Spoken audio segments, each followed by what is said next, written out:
Estamos recuperando la gratitud, el decir gracias, ¿sí? ¿Hace bien decir gracias? ¿Es bueno decir gracias o es cualquier cosa? ¿Es bueno decir gracias? ¿Es bueno recibir la gratitud de otros? Es muy bueno y tiene un fundamento bíblico. La gratitud viene precisamente de la palabra, ¿no? Entonces vamos a recuperar ese valor. En casa agradezca, a su esposo agradezca, a su esposa agradezca, a alguien que le sirve agradezca, va a un almacén agradezca, va a una tienda agradezca, no sea un cliente más. Los clientes hoy en día parecen los jueces de los pobres vendedores, no me atendió bien, no me saludó. Y a veces yo he visto esos casos, dice, pero viene y me atiende de mala gana. Pero el que llegó de mala gana fue el que provocó esa situación. Así que seamos la diferencia, somos la luz y la sal de la tierra. Entonces vamos a agradecer. ¿Cómo podemos decir gracias? ¿Cómo? Creo que los niños hablan más que los adultos. ¿Cómo podemos decir gracias, niños? Orando, muy bien. Podemos orar. ¿Qué más podemos hacer o decir para expresar la gratitud? Amén. ¿Perdón? Obedecer también es una forma de decir gracias. Gracias, cuando usted diga, dígalo con una sonrisa, expréselo duro. Si la mami le da de comer, ¿qué debemos decir? Gracias, mamita. Gracias, papito. Cuidado con ser esos hijos que solo esto habrá. Cuidado con ser esos hijos de, no, otra vez ensalada. Hay comida, hay que agradecer y hay que aprender a comer de todo. Así que es un mes para llevar la gratitud a todo ámbito de nuestra vida. Eso vamos a estar recordando de muchas maneras este mes, a fin de que seamos una iglesia agradecida, ¿sí? Alguien te recibe en la puerta, ¿qué debemos decir? Gracias, ¿sí? Alguien le ubica en una silla, ¿qué debemos decir? Muchas gracias. No, obligación tienen que tratarme como lo que soy. Porque a veces vamos con esa mentalidad, ¿no? De clientes. Nosotros somos siervos del Señor y de eso se trata la predicación de esta mañana. ¿Estamos listos para recibir la palabra del Señor? Vamos a hablar un tema que es muy importante, que va de la mano con el tema del mes pasado, que fue la adoración. Ahora estamos en el servicio y no son dos cosas separadas, no son dos principios separados. Son realmente dos en uno que hacen un propósito. Fuimos creados para adorar al Señor y fuimos creados para servir al Señor. Y antes de entrar en materia, yo quería presentar, porque siempre hay gente que quiere llegar por la razón a Dios, ¿no? Que quiere entender todo, que quiere explicaciones, que son de esas personas que aprenden a manejar, pero que tienen un poco más de curiosidad y quieren entender por qué da vueltas la llanta, por qué se prende, por qué una llave, por qué una palanca. Y quiere entender todo eso. Pero cuando usted aprende a manejar un auto, muchas veces ya lo hace porque sabe cómo funciona y es cuestión de práctica. Entonces voy a citar un poco de beneficios neurológicos de por qué servir es bueno, de por qué hacer el bien es bueno. Porque a veces pensamos que estos son temas solamente de las iglesias, de los pastores, ¿no? de las religiones. No. Está comprobado cada vez más por diferentes universidades y aún no cristianas, no necesariamente científicos cristianos, por gente de ciencia, se está comprobando que servir, hacer el bien a otro, ayudar a otro, nos beneficia, aparte de beneficiar a quien recibe ese favor. Por ejemplo, en el 2011, la Universidad de UCLA, Universidad de California en Los Ángeles, en Estados Unidos, hizo una investigación particular. Reunió a 20 parejas, ¿sí? 20 parejas. A los hombres se les sometía o se les iba a someter a descargas eléctricas. No sé si usted alguna vez ha recibido una descarga eléctrica. Usted sonríe a la fuerza cuando le pasa electricidad, ¿no? Sonríe abruptamente. Pero a las mujeres, a las novias o esposas de estos hombres, no se les iba a dar descargas eléctricas, sino que se les pedía que en el momento de que su novio, el amor de su vida, esté recibiendo la descarga, hagan algo, traten de ayudar. El objetivo no era matar a los hombres, por si acaso, sino era comprobar qué sucede en el cerebro de una mujer, de una esposa, de una novia, que trata de ayudar de alguna forma a su esposo que está soportando la descarga eléctrica, porque era una descarga eléctrica considerable, no para causar daños, pero sí para provocar una reacción de dolor, ¿sí?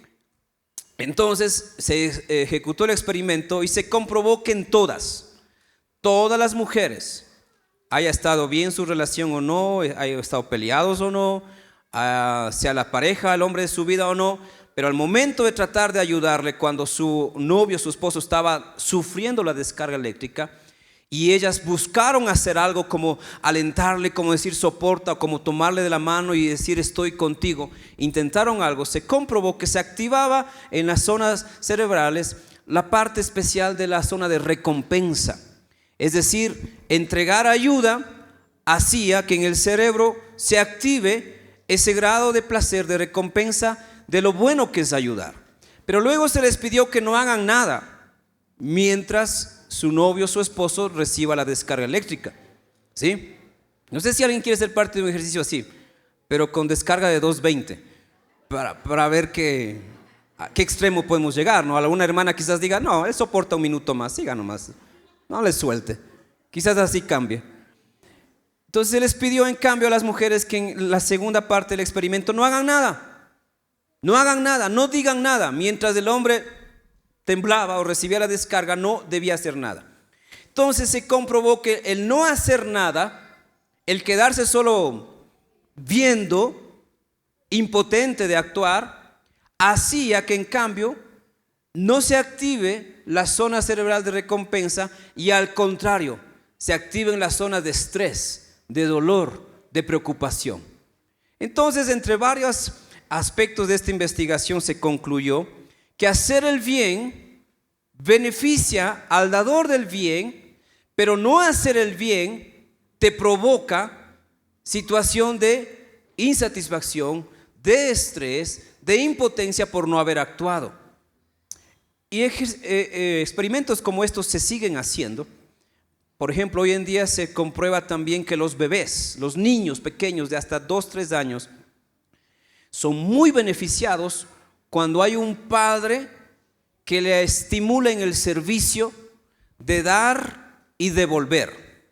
Cuando el niño quiere algo, por ejemplo, y los padres nos damos cuenta de ese objeto que quiere y le entregamos ese objeto o le ayudamos a conseguirlo, el niño no solamente se siente bien, sino que se identifica más con el que le ayuda. Y el padre que ayuda o la madre que ayuda se conecta con mayor profundidad en el desarrollo de su niño. Entonces, esto de hacer el bien no es un asunto solamente de iglesia, no es un asunto solamente de cristianos, es un asunto de nuestra naturaleza, porque hay beneficios que van más allá aún de lo que los investigadores y los estudiosos de la neurociencia pueden seguir descubriendo. Por ejemplo, otros de los beneficios, yo voy a citarlos, ya no voy a explicarlos por el tiempo. Los que ayudan a otros, los que sirven a otros, entre otros beneficios tienen, se enferman menos y viven más tiempo. ¿Por qué? ¿Por qué se enferman menos? Porque el no ayudar también afecta a tu sistema inmunológico. Cuando tú ayudas, se activa esa sensación de placer, de ser parte de algo bueno, y aún tu sistema inmunológico está mejor activado. Miren, entonces ayudar a los demás no es solamente un asunto menor. Segundo, mejora la autoestima, fomenta una visión más positiva del mundo y reduce el riesgo de sufrir depresión. Cuando ayudas a otro, eres parte de solucionar algo, de dar un servicio, de levantar a otro, y eso hace que tú mismo te veas mejor. Te sientes mejor, tienes una mejor estima y dices, qué bueno que le ayudé al hermano. Qué bueno que le ayudé a mi amigo. Qué bueno que le ayudé a mi papá. Qué bueno que le ayudé a la iglesia. Qué bueno. Y tu estima está más relajada, más tranquila, y aparte tienes más resiliencia para enfrentar cualquier otro problema, porque no vas a caer fácilmente en la depresión. Quienes caen fácilmente en la depresión generalmente son personas que se sienten muy aisladas, aunque estén rodeados de muchos, se sienten que no son parte de algo, se sienten menos que los demás o diferentes, porque hay también el otro tipo de, yo no me junto con la chusma, entonces se siente especial, pero cuando viene un problema no hay quien le ayude, no tiene un entorno favorable, no tiene alguien que le haga sonreír, está solo. Entonces se va a deprimir más fácilmente. Por otro lado, dice, todo esto, por ejemplo, este es un reportaje de Telemundo, no estoy sacando esta parte de los beneficios de cualquier lugar, no es una página cristiana. Habrán visto ustedes el noticiero Telemundo, que también tiene un blog donde siempre está posteando cosas de ciencia, ¿no? Otro de los beneficios, te da más ganas de seguir ayudando. Cuando ayudaste a alguien, queda en ti una sensación de ¿quién más necesita ayuda? ¿Le ha pasado eso? Usted dio algún dinero a alguien y esa persona resolvió un asunto y usted dice, ¿dónde habrá otro pobre para ayudarle? Cuando le pase eso, piense en mí. Siempre tengo necesidades. Si usted no dice a quién más no sabe a quién más ayudar, piense en mí. Siempre puedo decir, hermano, tal familia necesita. No estoy pensando que piensen en mí para que me den a mí, no, sino para bendecir a otro, ¿sí? Cuando usted da una canasta de amor, un plato de comida, cuando usted bendice a otro, se queda activado para ayudar más, se predispone para lo bueno. Es decir, hacer lo bueno me predispone para seguir siendo bueno, seguir haciendo buenas cosas. Bueno, la lista es larga, pero ese no es el objetivo de esta mañana. Hacer el bien, servir a otros, va más allá de lo que se está descubriendo o comprobando de cosas que ya la Biblia dice hace mucho tiempo. Por ejemplo, Levítico 25, 55. Es uno de los pasajes que nos muestra que fuimos creados para algo más que vivir, para algo más que tener un estilo de vida o de existencia. No, Levítico 25, 55 dice, pues los hijos de Israel me pertenecen, son mis siervos a quienes saqué de la tierra de Egipto. Yo soy el Señor su Dios. Hay mucha gente que solamente vive, pero no vive para el propósito por el cual fuimos creados. Usted y yo hemos sido configurados para hacer algo. Somos seres sociales, pero en esa relación social estamos facultados para ayudar. Todos tenemos una habilidad, un talento, una capacidad, un conocimiento. Para algo somos especialistas. En algo nosotros podemos especializarnos si no es el caso. Hay gente que nunca ha podido tener un trabajo en oficina, pero pónganle a hacer un oficio, a cumplir una labor manual, se destaca. No todos tenemos la misma configuración de habilidades, de dones, de ministerios inclusive. Somos diferentes, pero a todos Dios nos da una capacidad innata, y los que somos cristianos, dones espirituales que nos permiten servir a los demás. Cuando el Señor sacaba a Israel de Egipto, no les sacaba solamente para que sean libres como pueblo, sino para que le sigan a Él y para que le sirvan a Él. Ser cristiano no solamente es creer que Dios existe, implica servirle al Dios que existe. ¿Estamos de acuerdo? Porque hay muchos que piensan que sí, yo soy cristiano, yo soy católico, yo soy buena persona, no hago mal a nadie, ¿sí? Yo no robo a nadie, yo no mato a nadie, yo no odio a nadie, pero eso de ir a la iglesia, eso de seguir al Señor no va conmigo. No creo en la religión, no creo en la iglesia, no creo en los pastores, no creo en los líderes, no creo y no creo y no creo. Pues déjame decirte, creer en el Señor implica sí o sí servirle al Señor. Fuimos creados para servirle a Dios.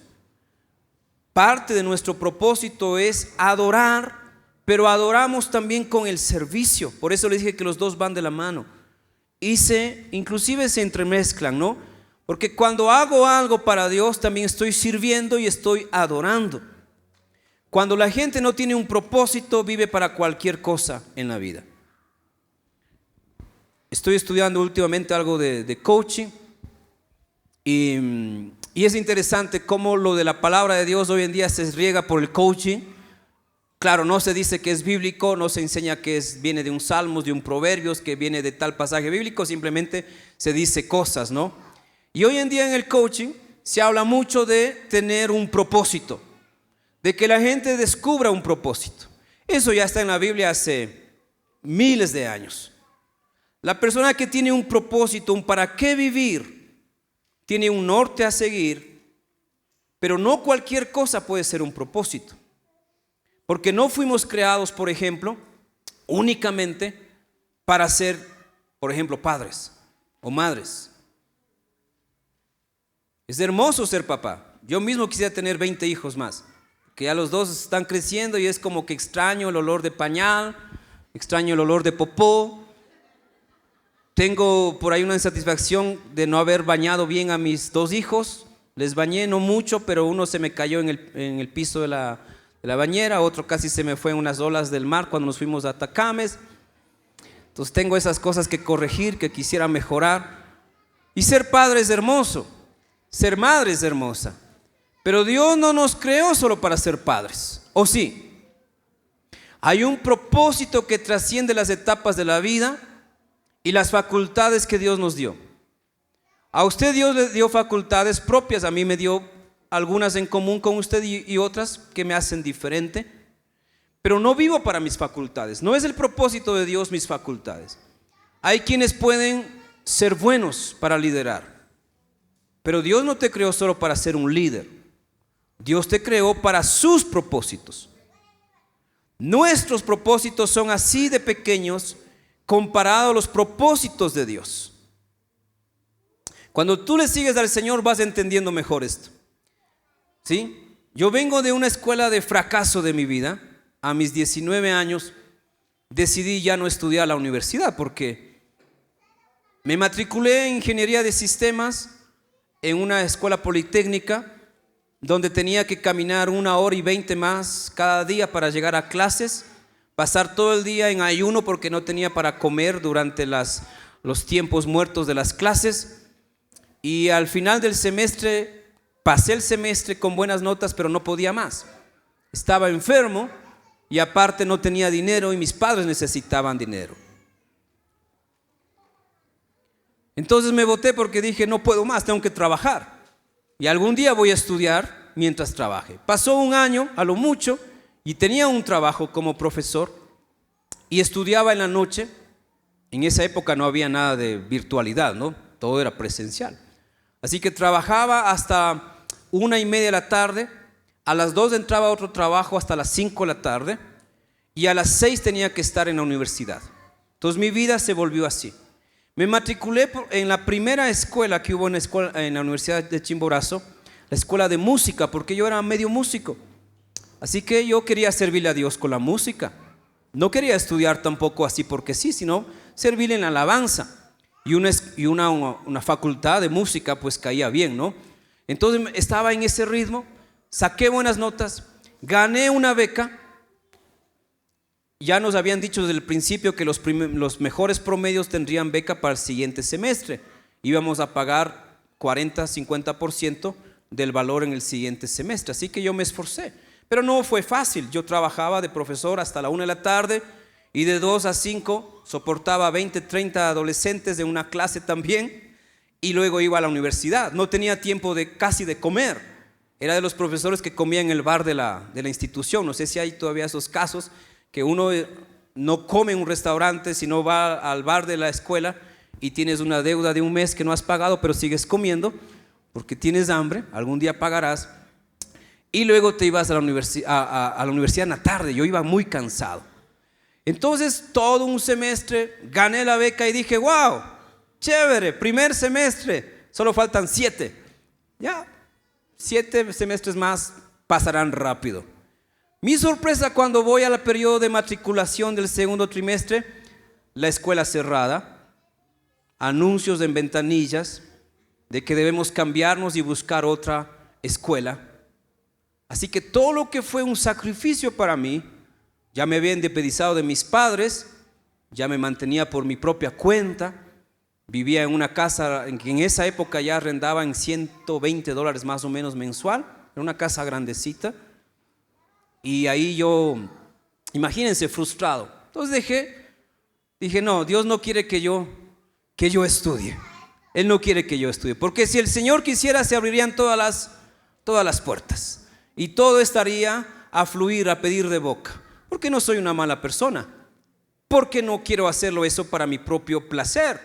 Pero una cosa me había faltado y Dios tenía razón. Nunca le consulté a Dios. Nunca tomé un tiempo para decir, Señor, ¿quieres que yo sea un ingeniero en sistemas? Y de eso ya ha pasado 23 años, casi 24 años.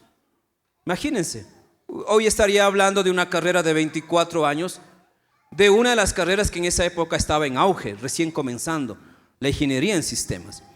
Pero nunca le consulté a Dios. Le pedí a Dios, Señor, ayúdame, provéeme para matricularme. Cada vez que yo caminaba de mi casa a la escuela politécnica y bajaba tarde, tipo 6 de la tarde a mi casa, todo el día pasando ahí en clases y con hambre, también oraba, Señor, ayúdame, mañana tengo que presentar una tarea, mañana tengo que hacer tal cosa y aquello.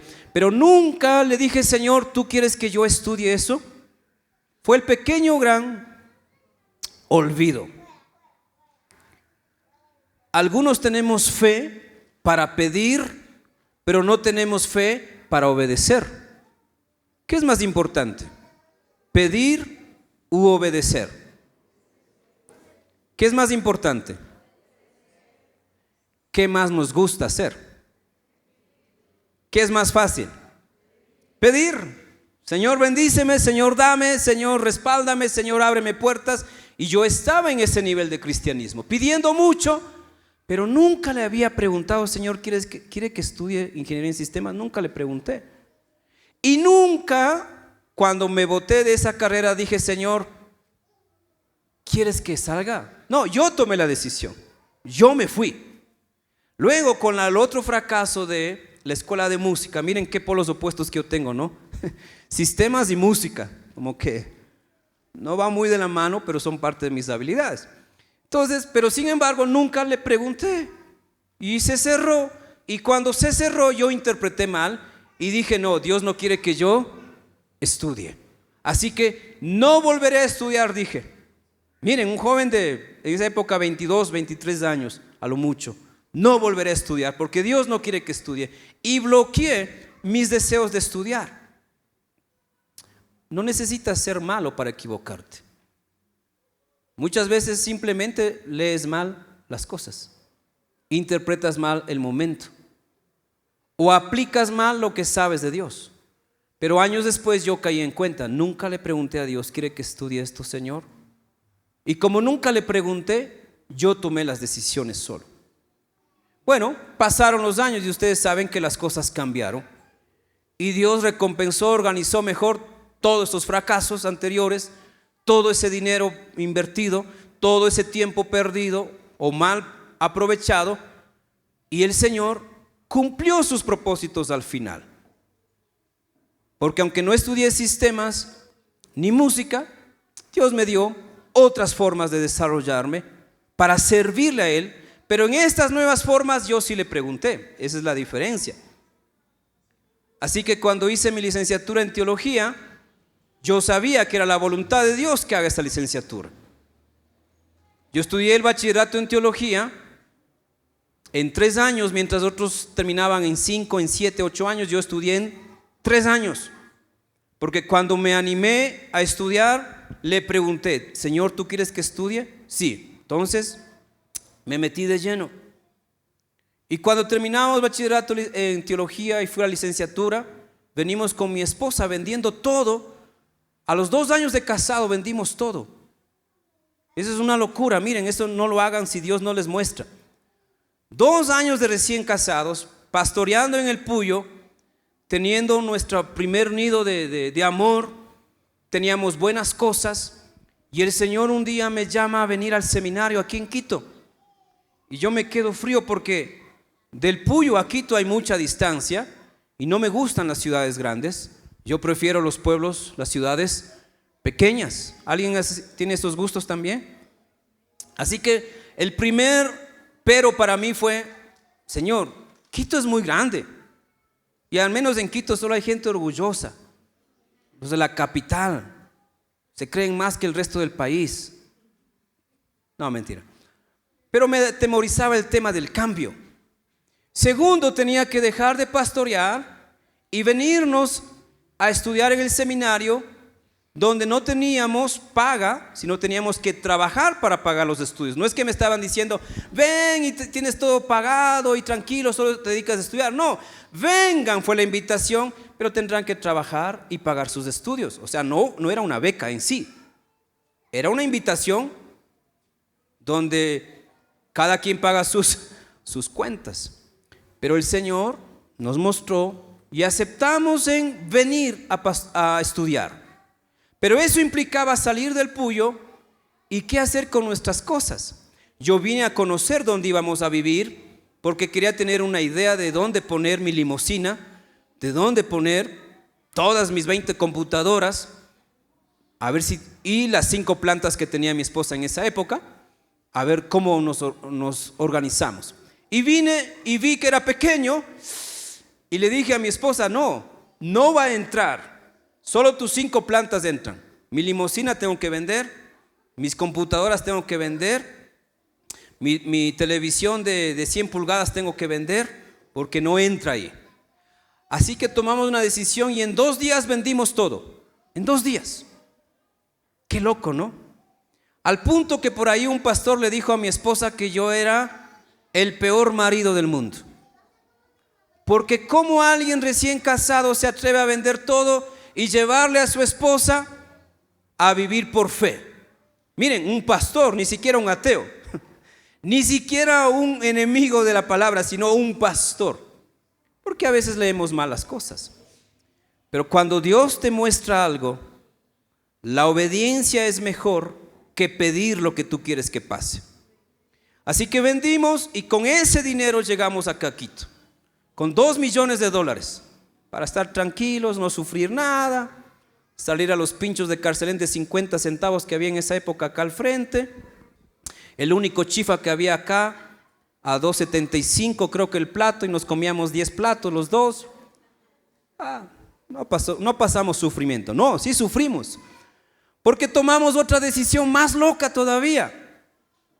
Cuando ya vendimos, que no son 2 millones sino $2,000, porque vendimos juego de sala, teníamos muchas cosas.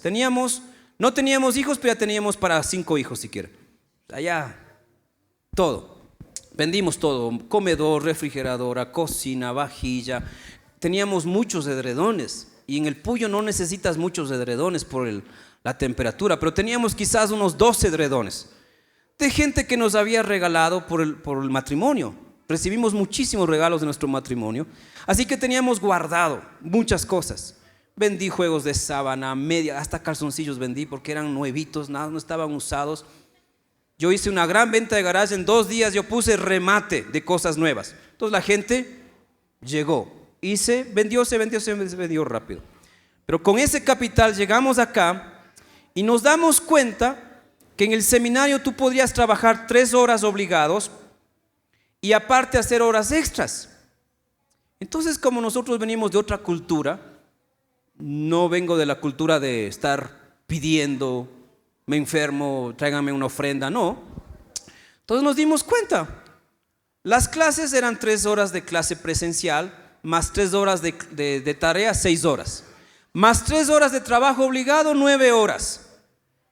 Y estudiar en el seminario implicaba vivir ahí dentro, pero tenías 9 horas como comprometidas y podíamos hacer horas extras. Entonces dijimos, vamos a guardar los $2,000 a plazo fijo. Empezamos ahí, por primera vez guardando eso. Y vamos a trabajar 8 horas diarias extra. Porque a la final 9 de estudio y obligaciones más 8 extras, ¿cuánto hace? ¿Cuánto hace? 17. ¿Y te quedan cuántas horas para dormir? 7. Entonces así fue nuestra vida, trabajando horas extras. No siempre había 8 horas extras, había a veces 5, sobre las 9 horas ya obligadas. Así que yo dormía 11:30 de la noche más o menos y me despertaba a 6 de la mañana. Pero todo eso nos enseñó el Señor. Le preguntamos a Él, no fue fácil. Así que terminar la licenciatura en el 2006 fue cansado, porque fue 10 meses de estudio a ese ritmo y trabajando ya no solamente horas extras de lunes a viernes, sino sábado y domingo. Yo hacía en el mes más o menos 220 horas extras. Para que tenga una idea, no estoy hablando de 5 horas. Usted hace 10 horas extras en la semana y dice, ¡ay, cómo me han sacado el aire! ¿Cómo he trabajado? 10 horitas extras. Y en la computadora, 10 horas extras sacado el aire.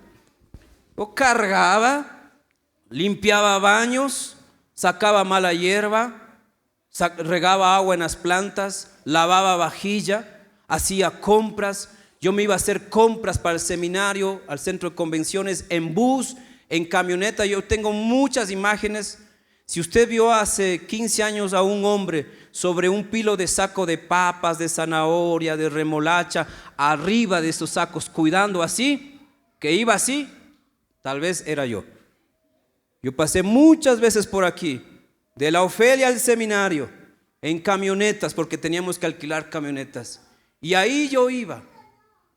El pastor que estudiaba en el seminario, atrás en el balde. En esa época no había mucho control de la policía, así que yo iba atrás cuidando, porque en Ofelia era peligroso cuando tenías las compras de allá atrás.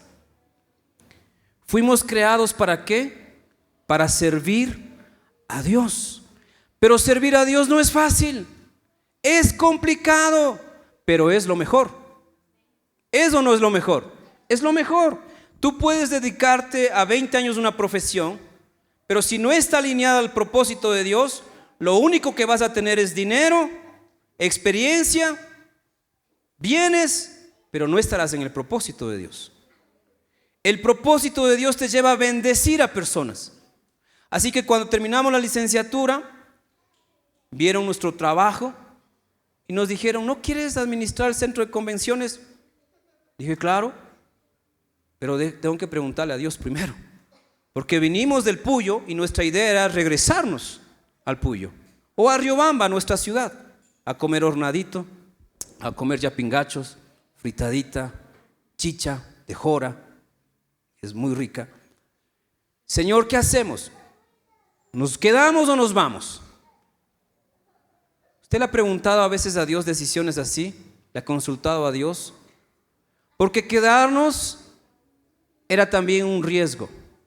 A mi esposa le habían ofrecido en Compasión Internacional justo ese año un trabajo en el que iba a ganar 800 mensual. Escuche bien esto porque para que vea que estamos chiflados. A mi esposa le ofrecen un trabajo en Compasión Internacional, 800 mensual, más casa, o sea, arriendo, viáticos, capacitación. Y en el seminario nos ofrecen 160 mensual y pagar 150 de arriendo. ¿Qué hace usted? ¿Qué hace usted? ¿Qué hace usted?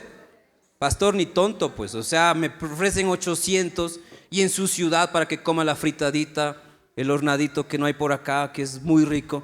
Yo cojo eso. ¿Cuántos dicen eso? ¿Cuántos escogerían eso? Hay que ser sinceros, no hay que mentir aquí en la iglesia. Pero ¿qué es más importante? ¿Escoger lo que ven tus ojos o lo que Dios quiere que hagas? ¿Qué es más importante? ¿Cumplir tus sueños o cumplir los sueños de Dios? ¿Los sueños de quién? De Dios. Así que matemáticamente no nos convenía quedarnos. Porque ¿quién quiere ganar $10 mensual? ¿Y qué reina vive con un obrero que gana 10 mensual? Y decir no a ganar 800, más tener para el arriendo, viáticos y capacitación. ¿Es una locura o no? ¿Eso no es una locura? Eso, dígalo, es una locura. Pero ¿sabe? Consultamos a Dios y decidimos hacer lo que Dios nos mostró. Quédense en Quito. ¿Y qué había en Quito? Aparte de los pinchos de 50, para nosotros no había casi nada humanamente. Hermano, en un año ganamos más de lo que hubiese ganado mi esposa allá. En un año. Yo serví siquiera a 2,000 personas en eventos cristianos el primer año, sin tener profesión de administración, de eventos, de logística, sin tener ninguna capacidad humana para hacerlo eso.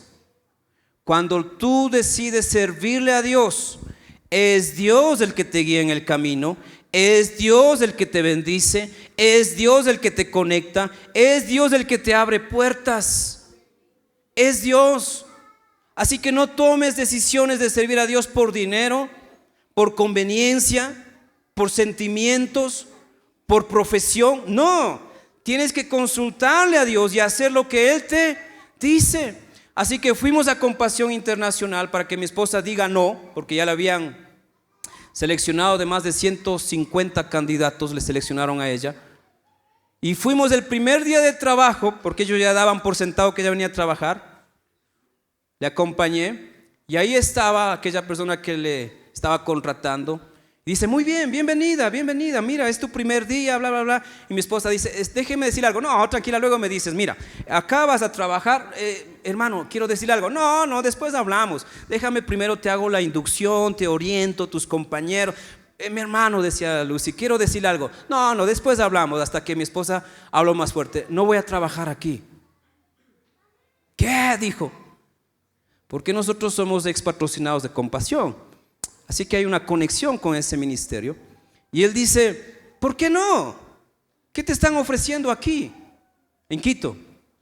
Anda a tu ciudad, vayan a su ciudad. Ya se graduaron del seminario, pueden ir allá a hacer ministerio, una iglesia, hacer algo.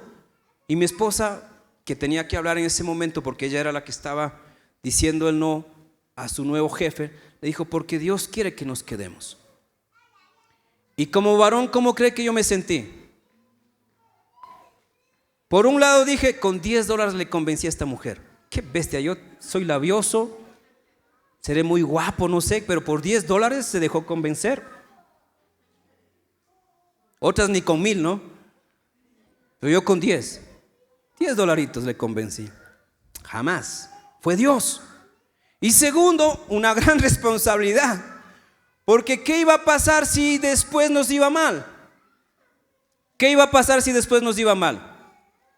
La reina de $10 va a tener paciencia cada mes de comer pincho de 50, pincho de 50 con arroz, pincho de 50 con papas, pincho de 50 con pan, pincho de 50 con yuca, pincho de 50 con verde, porque usted le puede mezclar muchas cosas a los pinchos.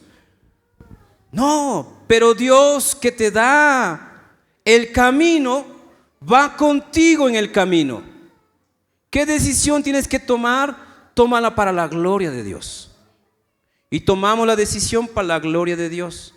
A la final, más de 3,000 eventos yo habré atendido, más de 100,000 personas yo habré conocido, atendido, servido, preparado, hecho tantas cosas, porque Dios tenía un plan para Quito. Y hoy lo voy a decir porque esto es un poco delicado, pero para la gloria de Dios. Cuando nos quedamos el primer año, teníamos que renovar o no el seguir trabajando ahí. Y otra vez le consulté a Dios, Señor, un año de bendición, tenemos ya no para comer pincho, ahora comemos 2 pinchos y felices. Gracias, Señor, por tu bendición. Y en ese año me llaman o me invitan para venir acá a Carcelén, el pastor anterior me propone venir, pero yo me tomé mis meses. Me propuso venir. Yo dije, voy a orar primero, porque no era una decisión solamente de venir acá a la iglesia, sino de toda una vida. Y de quedarme en el seminario, cosa que fue muy cansada, porque imagínense trabajar Ya a esa época yo trabajaba unas 350, 400 horas mensual. Usted sabe lo que es trabajar eso, ¿no es cierto? 350, 400 mensual. Así que al final del primer año le digo a Dios, ¿quieres que nos quedemos? ¿Y sabe qué dijo Dios? Quiero que todas las iglesias de Quito crezcan y tengan un lugar donde llegar. Y yo me quedé con una cara en shock, porque todas las iglesias de Quito, ¿cómo yo que vengo del Puyo a estudiar teología, Dios quiere usarme para que haya un lugar aquí en la ciudad con buen servicio, con buen precio, con un buen ambiente espiritual para que la iglesia crezca? Hermanos, yo no le he dicho esto hasta ahora, pero ese fue el propósito por el cual me quedé, porque Dios quería que yo me encargara de ser el siervo de muchos, el siervo de mucha gente que no le he vuelto a ver y a otros les sigo viendo, pero que iban a venir. Y pasó tan rápido todo, hermanos, tan rápido, que vinieron tantos grupos. Yo no hacía publicidad, yo no usaba redes sociales, yo no mandaba mensajes, yo no llamaba, yo solo oraba. Cada día oré en ese lugar para que Dios siga trayendo a quien Él quería traer. Y así fue. Llegamos al tercer año a tener agenda llena. Cada año en adelante decíamos, hermano, tiene que llamar con un año antes para separar fecha. Un año antes tenía que llamar a la gente para hacer reserva. Y nosotros podíamos recibir hasta 5 grupos simultáneamente, entre hospedaje, matrimonio, comida, grupo grande, grupo pequeño. Me las ingenié para crear un sistema de atención múltiple con gente como yo, que no tenía mucha experiencia. Y ahí estaban estudiantes del seminario, madres solteras, algunas personas que no tenían trabajo en otro lugar, y Dios me decía, a esa persona tráele. Y le conectaba y le dábamos trabajo. Cuando tú le sirves a Dios, lo que tú haces ya no es para ti solamente, es para los propósitos de Dios. Así que yo he atendido a más de 2000 iglesias en eventos. Imagínense, el Señor levantó ese lugar que estaba muriéndose para que sea un lugar donde siempre hubo gente y grupos de Guayaquil, de Quito, de Tulcán, del Puyo vinieron muchos también, de Riobamba, de Otavalo, de Esmeraldas, de Atacames, de Manta, de Montecristi, de todos los rincones, de Machala, de todas partes, de Galápagos. Americanos, europeos comenzaron a llegar, grupos de europeos, hasta no cristianos comenzaron a llegar. ¿Usted ha visto las empresas de productos Jambal? ¿Conocen Jambal? ¿Se ha escuchado Jambal? 16 eventos al año tenían con nosotros ellos allá. ¿Conocen Leonisa? Leonisa, la ropa por excelencia colombiana. ¿Conocen Leonisa? 18 eventos anuales tenían ellos con nosotros. Oriflame también 12 o 10 eventos. Empresas seculares, ministerios del gobierno comenzaron a venir. El presidente Correa decidió hacer una reunión con la FEINE y escogió el seminario. Yo sé que nadie le quiere a Correa aquí, pero yo sí, porque pagó bien. Entonces, cosas como esas viví, porque Dios tenía un propósito mayor que el trabajo en sí. Él quería que las iglesias vengan, porque ¿quién entiende lo que hace una iglesia? ¿Quién entiende mejor lo que hace una iglesia? Alguien que estudió en una universidad profesionalmente y no tiene vida de iglesia, versus alguien que tiene vida de iglesia, tiene un llamado pastoral y encima autodidacta para encontrar la técnica administrativa. ¿Quién entiende mejor las necesidades de una iglesia? ¿El chef que estudió en la UTE o en cualquier universidad y saca el título? ¿O aquel pastor que hace eventos con iglesias pequeñas, con iglesias grandes, y que entiende que los cristianos no fuman, no beben, no toman, no bailan, pero comen bien? Así que ni yo me había dado cuenta Dios me necesitaba ahí porque podía entender lo que la gente quería. Cuando los pastores llamaban, me llamaban, pastor, quiero hacer un retiro, pero no tengo plata. ¿Qué cree que hacía yo? No, hermano, aquí nada es gratis. Con plata se hace todo. ¿Sabe qué hacía yo? Venga, no le cobramos. ¿En serio? No le cobramos. Pero no voy solo, voy con mi familia. ¿Cuántos son? 5. Está bien. ¿Cuántos días? 3 días. Ok, está bien. Sería normalmente, no sé, $160. Hermano, ¿puede darnos para la limpieza $20? Claro, pastor. Y venía la familia y no llegaban 5, llegaban 15. Porque le comentó a la suegra, le comentó al cuñado, le comentó al líder de la iglesia y venían en un grupo.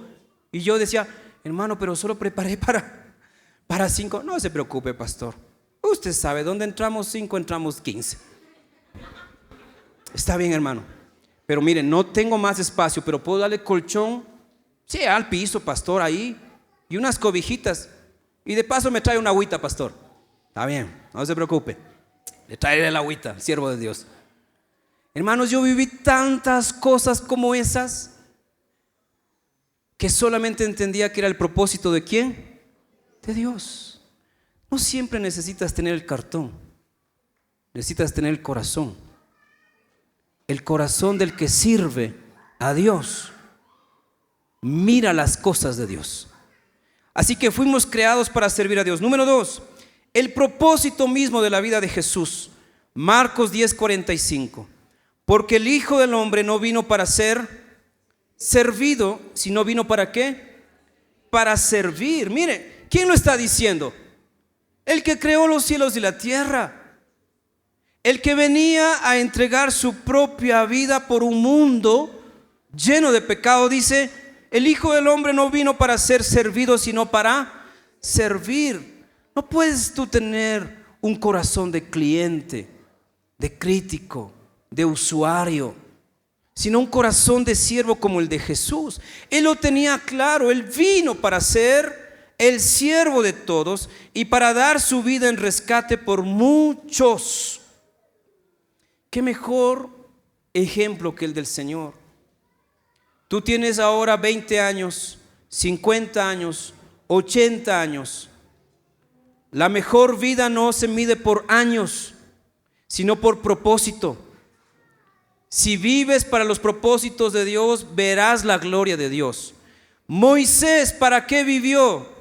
Una vez que Dios le llamó a sacar a Israel de Egipto. Vivió para los propósitos de Dios. ¿Y qué miró Moisés? El mar se abrió, el maná cayó del cielo, agua fluyó de la roca, las codornices venían y caían en el desierto para que todos puedan tener algo para comer. La nube, la columna de nube en el gran día de sol, ahí dándoles una temperatura ideal para que no mueran en el desierto. Y en la noche en una columna de fuego, el primer aire acondicionado, el primer sistema de calefacción para 2 millones de personas. ¿Quién vio eso? Moisés. Porque su propósito no era sus éxitos, su propósito no era alcanzar sus sueños. Su propósito era hacer la voluntad de Dios. Y cuando vives para hacer la voluntad de Dios, ves la gloria de ¿quién? De Dios. Mi esposa sirvió, ustedes saben, en el Ministerio de Enseñanza de Español, NILI, por casi 15 años. Y cuando salimos de ahí, hicimos una evaluación. ¿No? 15 años, ¿cómo se fue una vida, un ministerio en 15 años? No lo hicimos porque queríamos en sí nosotros, sino porque Dios le puso a ella con sus dones, sus talentos en ese mundo intercultural. Porque mi esposa es muy hábil para hacer amigos. Y yo le conozco, creo que es la única líder a nivel cristiano que yo conozco que le pueda poner sobrenombre a los gringos. Los gringos de por sí, por su cultura, no permiten sobrenombres.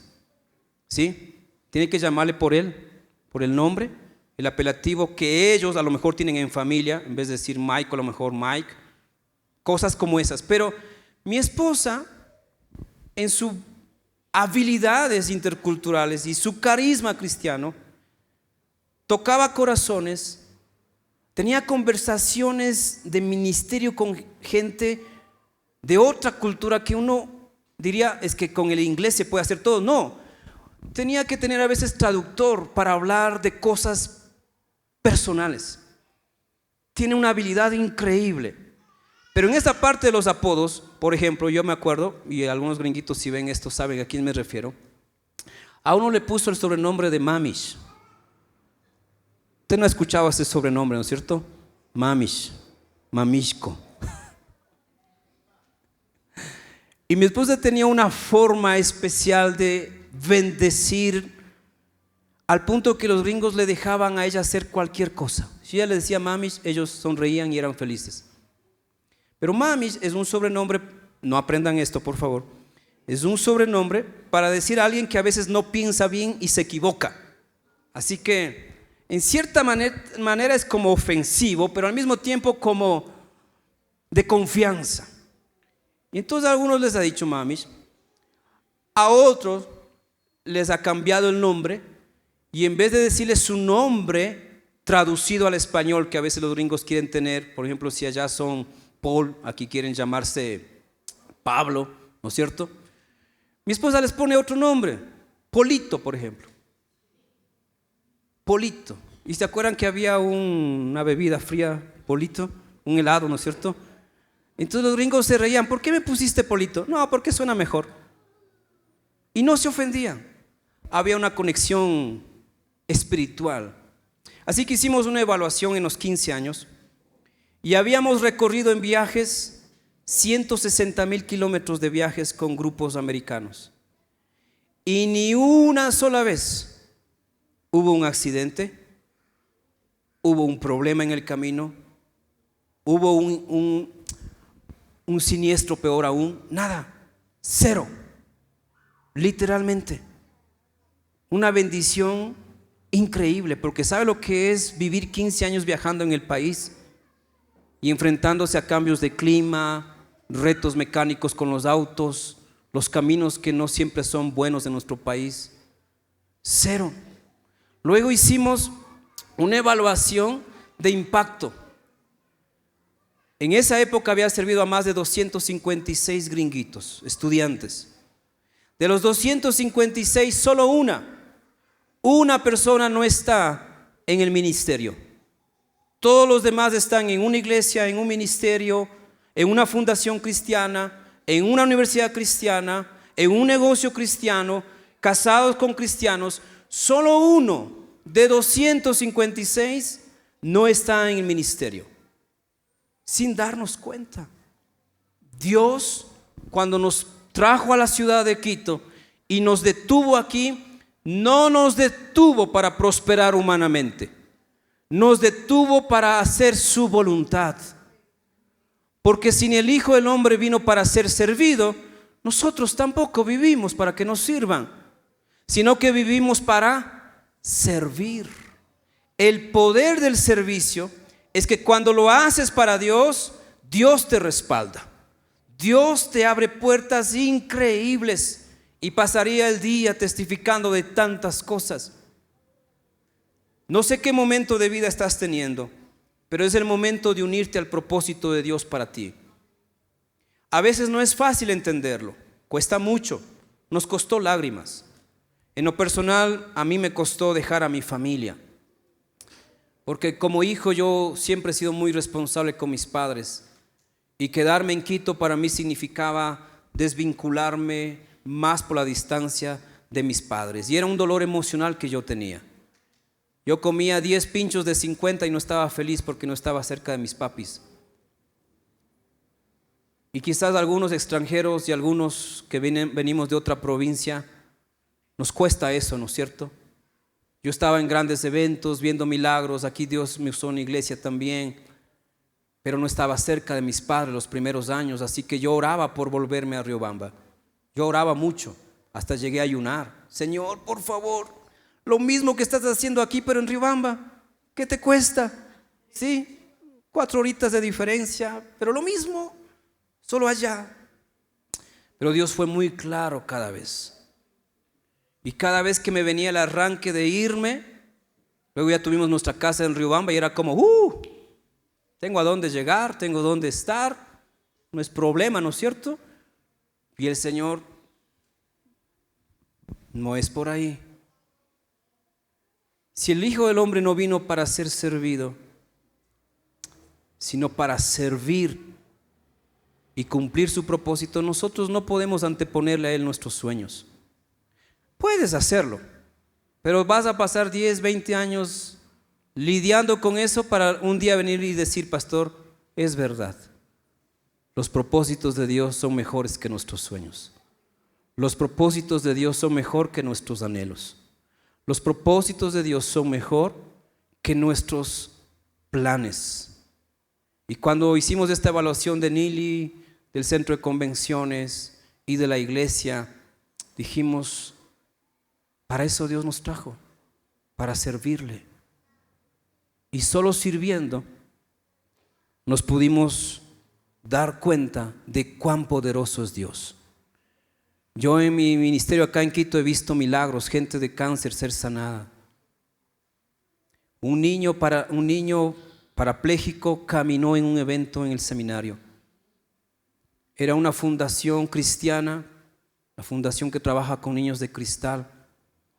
Y en uno de esos eventos vino este pequeño, le conocimos y volvió a otro evento y Dios nos puso una carga para orar por este niño. Yo no soy un hacedor de milagros, pero yo sé cuando Dios me quiere usar en milagros. Así que me puso una carga para orar por este niño. Estaba en su silla de ruedas, pero tenía un semblante hermoso, era una criatura muy especial, tenía esa parte que uno dice, algo tiene, ¿no es cierto? Era un niño como de 9 años, así que un día le dije al personal de la cocina, llegó otra vez el niño, ¿se acuerdan? Sí, trata, vamos a estar orando por este niño en este evento. Algo va a pasar. En la última noche del evento, un sábado en la noche, ellos tienen su programa. Yo acostumbraba a estar afuera del salón donde ellos estén siempre orando. Si estaba en una aula, estaba en el coliseo, estaba en algún lugar, yo estaba afuera siempre caminando y orando. Para que lo que pase adentro sea cosa de Dios. Yo sé que cada iglesia tenía su equipo de intercesión. Tenían hasta gente que venían un día antes a interceder, a poner aceite ahí en las puertas y todo, en las mesas, todo. Pero también yo me sumaba a esa fe. Así que a la vez que rondaba las instalaciones, verificaba que todo esté bien, yo estaba orando mientras un grupo estaba en un aula, mientras un grupo estaba en la cancha, mientras otro grupo estaba en el coliseo. Yo estaba orando, Señor, lo que estén haciendo, solo tú sabes que sea para tu gloria. Así que un día estaba ya este grupo ahí y yo estaba fuera del comedor orando. Era como las 10:30 de la noche. Y ellos seguían ahí cantando y hablando del Señor. Cuando de pronto comienza el bullicio, y yo dije, te empezó un incendio, alguna cosa, algo le están robando, algo está pasando porque no parecía muy espiritual eso. Y yo sigo orando y estoy a la vez atento por si acaso sea algún problema. Y lloran y gritan, no puede ser, gloria a Dios, no podemos creerlo. Y comienzan así a testificar y yo me acerco a la puerta y abro la puerta y el niño se había bajado de la silla de ruedas y había comenzado a dar algunos pasos.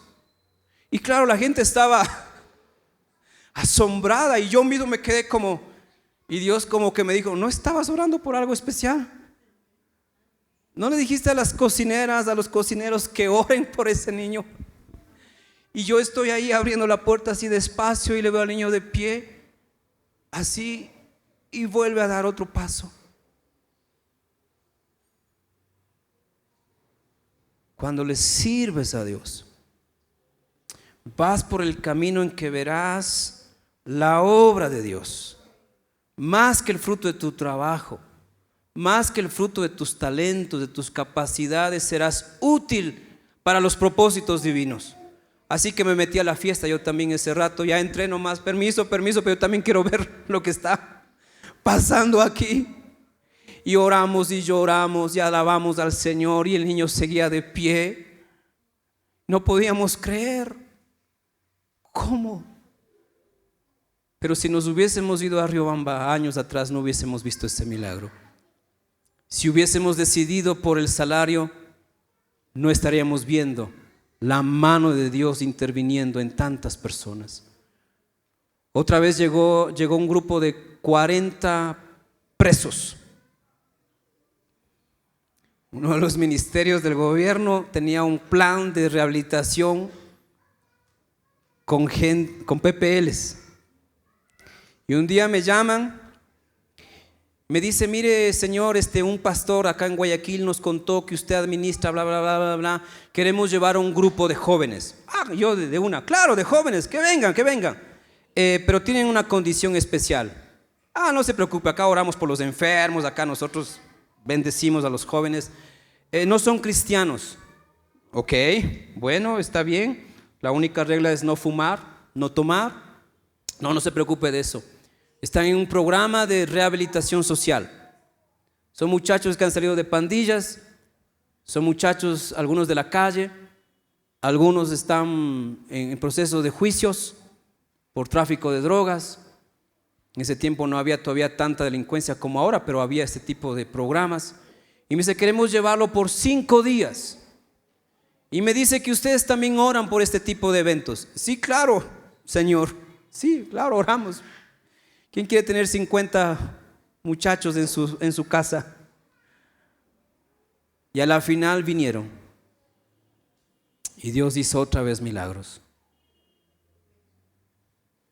Varios de ellos se convirtieron al Señor. La primera noche se escaparon la mitad. Así que la primera noche a buscarles aquí en Carcelén, literalmente. Se habían salido de las habitaciones y en la madrugada me llamaron que si el guardia, si es que tenemos cámaras, que si es que el guardia ronda. No, hermanos, aquí todos dormimos tranquilos, aquí no pasa nada. Ya nos vamos a dormir. Dice: lo que pasa es que nos faltan algunos muchachos. ¿Cuántos? 18, algo así. Y están por aquí, no sé, queremos salir a ver. ¿Puede acompañarnos, puede ayudarnos porque queremos buscarles en las instalaciones? Claro. Así que la primera noche a buscar a estos muchachos, y algunos estaban por aquí. Habían salido, según ellos, a caminar, a tomar aire, ¿no? Ustedes saben que a veces los costeños vienen acá a la sierra y no sienten mucho a veces el cambio de clima. Algunos en camiseta aquí caminando. En la madrugada les encontramos fumando y otra vez llevándoles al seminario. Y yo con temor humano, chuta, si hicieron eso la primera noche, ¿qué va a pasar la segunda, la tercera, la cuarta, la quinta? La historia es larga, pero en la quinta noche el Señor nos dio un momento evangelístico con esos chicos para predicar la palabra, y varios de ellos aceptaron al Señor. Jesús no vino para ser servido, sino para... Y tú tienes más dones y más talentos que yo, de seguro. Y puedes ver más cosas que el Señor va a hacer en tu vida, que va más allá del trabajo. Así que lo que nosotros hicimos por 15 años no fue trabajo, fue servirle a Dios. Fue hacer las cosas para el Señor. Finalmente tenemos el ejemplo de Jesús. En Juan 13 está un relato especial. Jesús lava los pies de sus discípulos. Y de este relato aprendemos el modelo en que nosotros podemos servir a Dios de una manera real. El versículo 1 dice que el Señor los amó hasta el final o hasta el fin. La primera clave de un buen servicio a Dios es que lo haces por amor a Dios hasta el último momento que Dios te tenga en ese lugar, en ese ministerio, en ese trabajo, en ese empleo, en ese oficio. Todo lo que hagas, hazlo para el Señor, pero hazlo con amor, y verás la gloria de ¿quién? De Dios. Terminé de administrar el centro de convenciones en el 2015 casi, y Dios ya me había dado una licenciatura en administración educativa, y logro matricularme en una maestría en gestión de proyectos. Y después de haber servido al Señor años en el centro de convenciones sin títulos, hago esta maestría en gestión de proyectos. Fui el único educador en medio de ingenieros de sistemas, ingenieros civiles y otros que hacían esa profesión, esa maestría. Y Dios me regaló las habilidades que antes yo las usaba, las tecnifiqué, las mejoré, y vino sin buscarlo, y vino hasta sin gastar de mi propio bolsillo en cierta manera, porque Dios tenía planes mejores. Así que una frustración académica, una frustración laboral no impide que tú seas instrumento de Dios, y si Él quiere restituirte algo, lo va a hacer de maneras increíbles, de maneras especiales. Jesús amaba a sus discípulos y por eso, estando en la condición de amor, iba a hacer el acto de servicio más grande que se haya visto. En los versos en adelante del capítulo 13 nos dejan ver a un Jesús lavando los pies de sus discípulos. La segunda clave es la autohumillación. Para servir a Dios tienes que dejar tu comodidad, hasta cierto punto tu estatus de jefe, de líder, para hacerte un siervo. Y dice la Escritura que el Señor, cuando estaban en la cena, se levantó, tomó una toalla, se la ciñó a la cintura, tomó agua y comenzó a lavar los pies. Tomó el lugar de siervo. Servir a Dios no es ser jefe, es ser un siervo de Dios. Servir a Dios es destinarte a ponerte por debajo de los demás para ayudar a los demás. Pablo llama esto la kenosis de Dios. Pablo dice en Filipenses que debemos tener el mismo sentir que hubo en Cristo Jesús, el cual, siendo en forma de Dios, no estimó el ser igual a Dios, sino que se despojó a sí mismo. Es decir, dejó su condición de Dios y se hizo hombre. Y Pablo dice que estando en la condición de hombre, se humilló más porque se hizo obediente hasta la muerte de cruz. Si el Señor dejó su estatus para servir a gente imperfecta, a gente común y corriente, nosotros también estamos en este mundo para servir a los demás. Así que no te pese coger una escoba.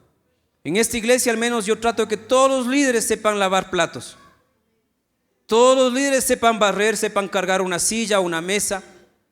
Cuando hacemos aquí eventos, usted habrá visto, y tratamos de involucrar a todos.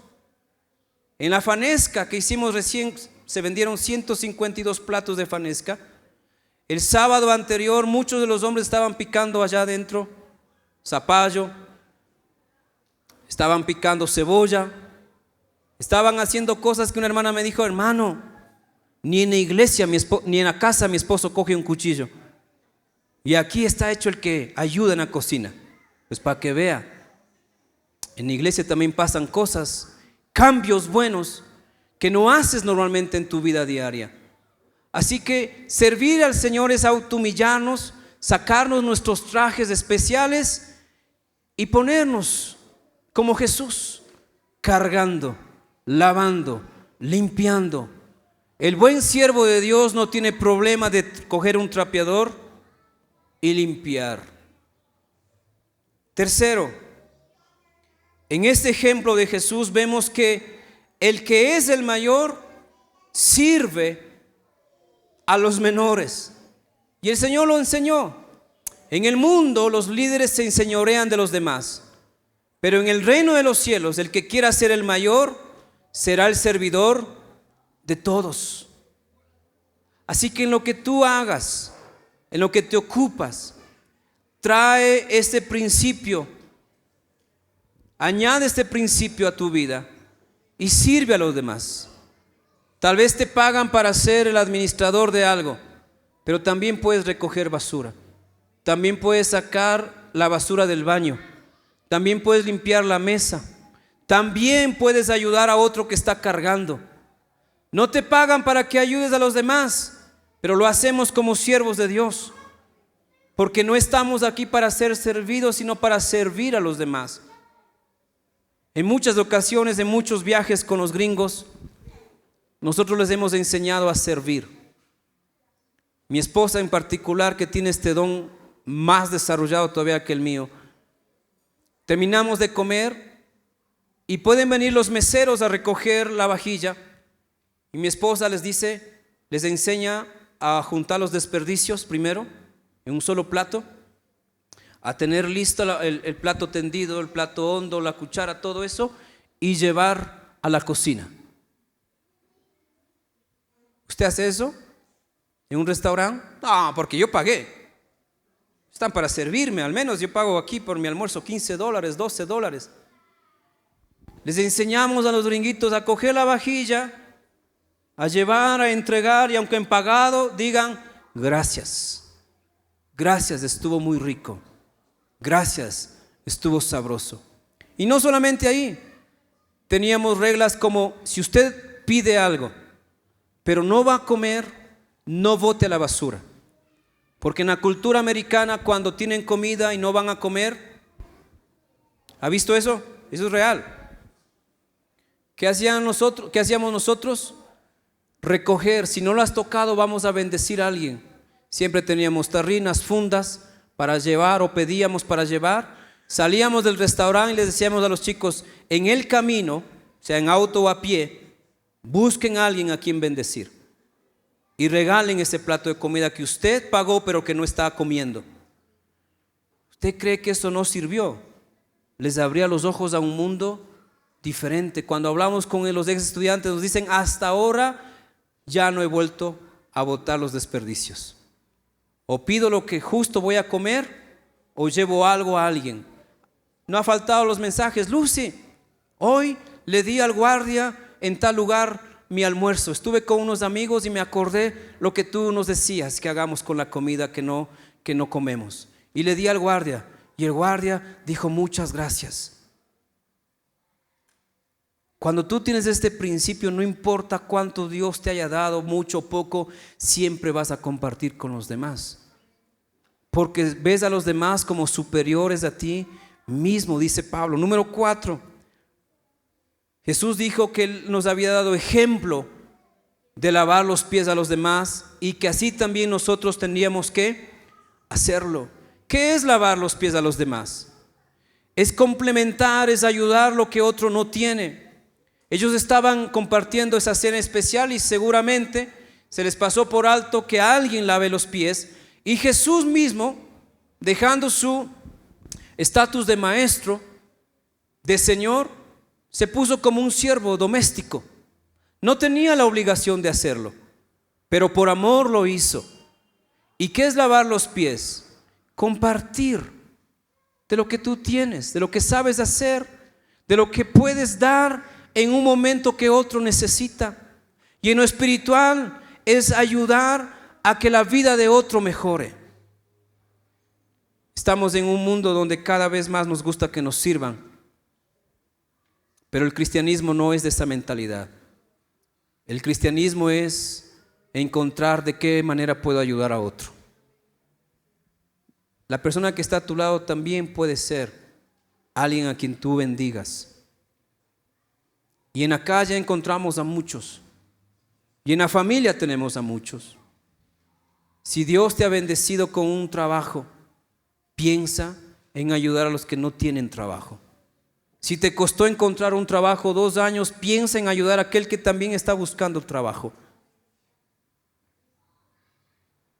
Si el Señor te ha dado un trabajo estable, un salario, un ingreso, y con las justas te alcanza, piensa en que hay otros que en cambio ni lo que ganan les alcanza, porque cada día tienen que pararse a vender caramelos, tienen que salir a ver qué encuentran, y tienen hijos.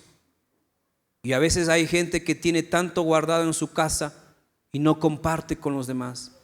Gente que compra en los supermercados antes que suba el IVA,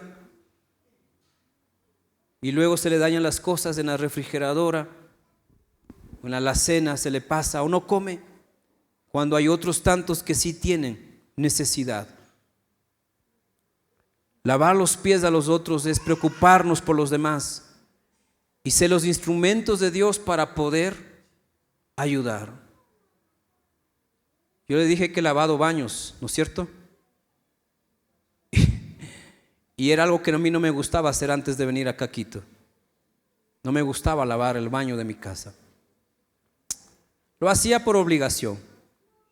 Y un día hubo un grupo de extranjeros que en cuyos países el papel higiénico se bota en el toilet. Y yo no sabía esa parte de diferencia cultural y no les instruí para que no boten el papel. Hay países donde usted coge el papel toalla, el papel higiénico, todo y lo bota en el inodoro, ¿sí? Y yo no sabía esa diferencia.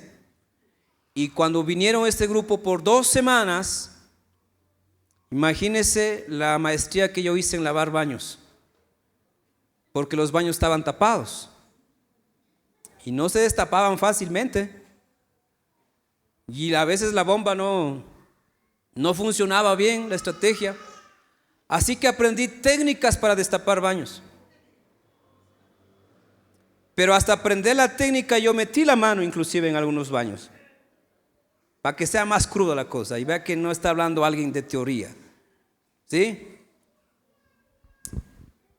¿Y sabe quién era ese grupo?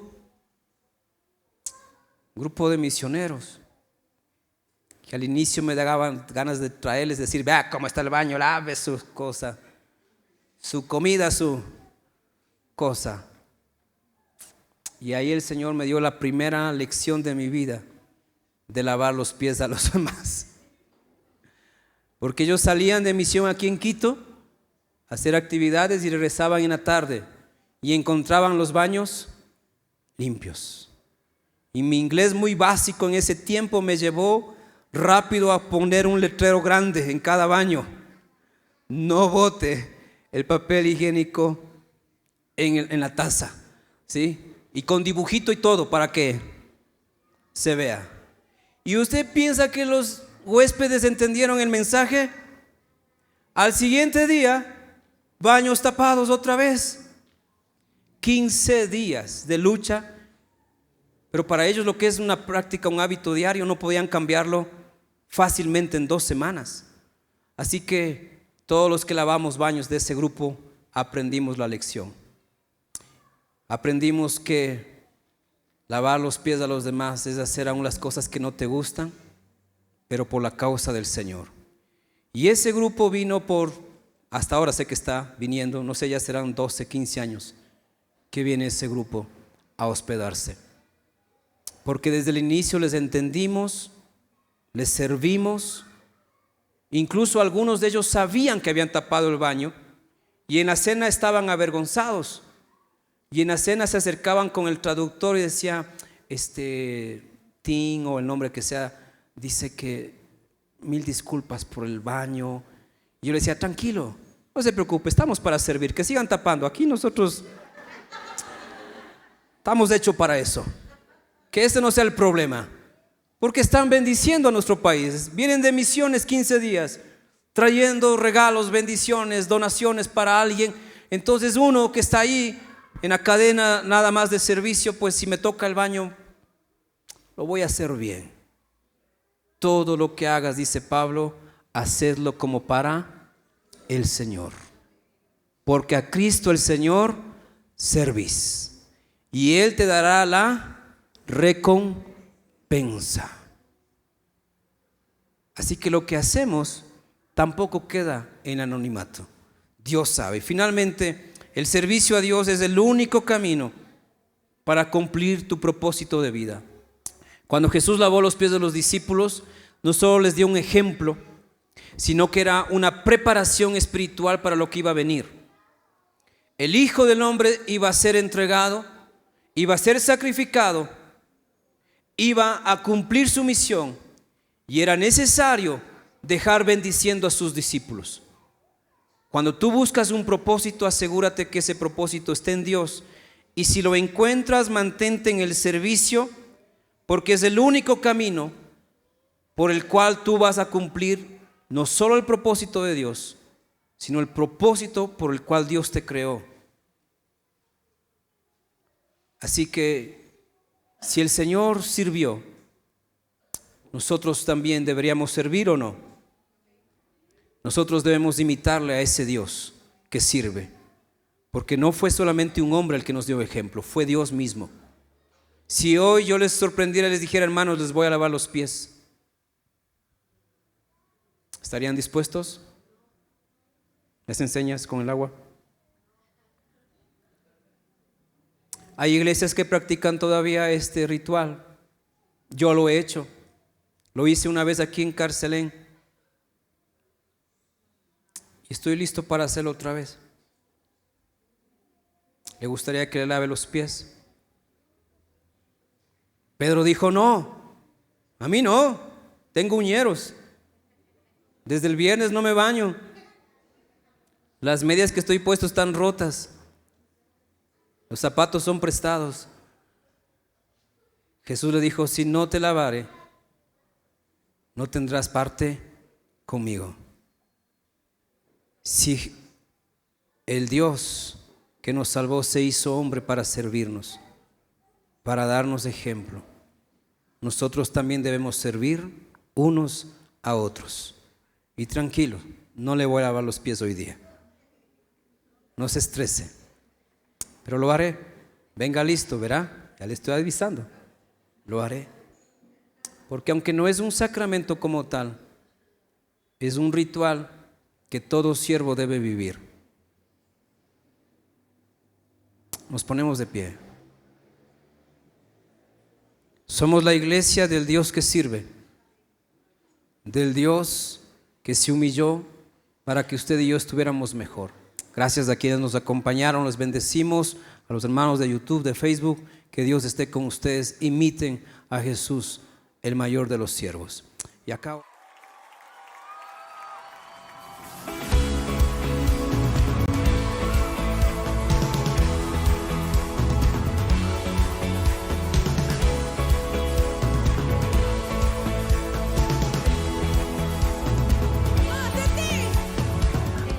Thank you.